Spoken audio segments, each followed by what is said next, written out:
Samantala, pabor si Pangulong Bongbong Marcos na magkaroon po ng taunang joint military exercises ang Pilipinas at Australia. Malaking tulong daw ito sa pagpapaigting ng seguridad ng ating bansa.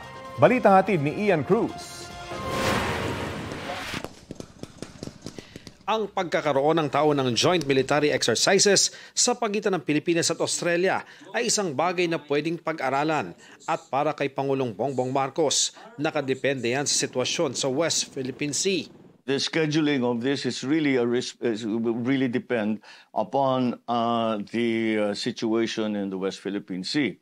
Whether or not the threat levels and the tension levels are increasing or decreasing. Naniniwala ang Pangulo na maraming magiging benepisyo ang bansa kung matutuloy ang joint exercises na ito.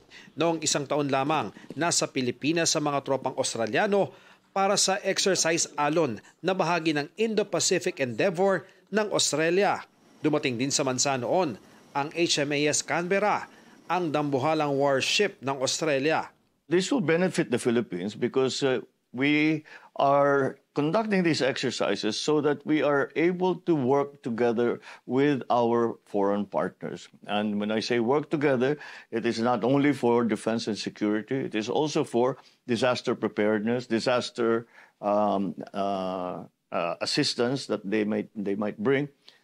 Should there be a disaster such as Yolanda or Odette, once again in the Philippines. Ang pahayag ng Pangulo ay nilabas bago siya tumulak pabalik ng Maynila matapos dumalo sa ASEAN-Australia Special Summit dito sa Melbourne.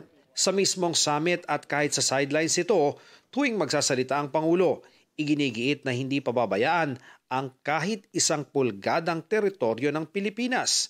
Hiningi rin ang pananaw ng Pangulo kung susuporta ba ang Pilipinas na isama na sa ASEAN ng Australia, gaya ng sinabi ng isang leader ng regional bloc. I cannot see why that would not be a good idea. Australia has already been a very active part of ASEAN. And for all intents and purposes, really, in all but name, they are already members of ASEAN. Yes, I think they would be very welcome to join ASEAN. Habang nasa Melbourne, napag-usapan din daw ng Pilipinas at Australia ang ukol sa status ng Visiting Forces Agreement. Tinitingnan ba ito ng maigi ngayon sa gitna ng geopolitical tension sa ating rehiyon? Dalawa lang ang bansa na meron tayong Visiting Forces Agreement, ang US at saka ang Australia. Kaya't patuloy lang ang ating agreement sa kanila at patuloy lang ang ating usapan at siguro pagka may nangyari o may kailangan palitan, saka natin babaguhin. Samantala, nagbigay din ng reaksyon ng Pangulo ukol sa suspensyon ng mahigit 100 opisyal ng National Food Authority na anya ay bahagi ng eksaminasyon sa mga pamamaraan ng ahensya at hindi lamang ukol sa umano'y maanumalyang pagbebenta ng bigas. The situation actually does not only involve the anomalous sale of NFA rice. It also is an examination of some of the procedures within the NFA that were undertaken without board approval.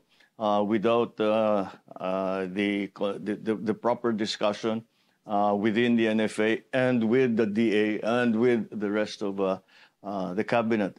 Mula rito sa Melbourne, Australia, Ian Cruz nagbabalita para sa GMA Integrated News. Kapuso, para sa mga maiinit na balita, mag-subscribe sa GMA Integrated News sa YouTube. Sa mga kapuso naman abroad, subaybayan nyo kami sa GMA Pinoy TV at sa www.gmanews.tv.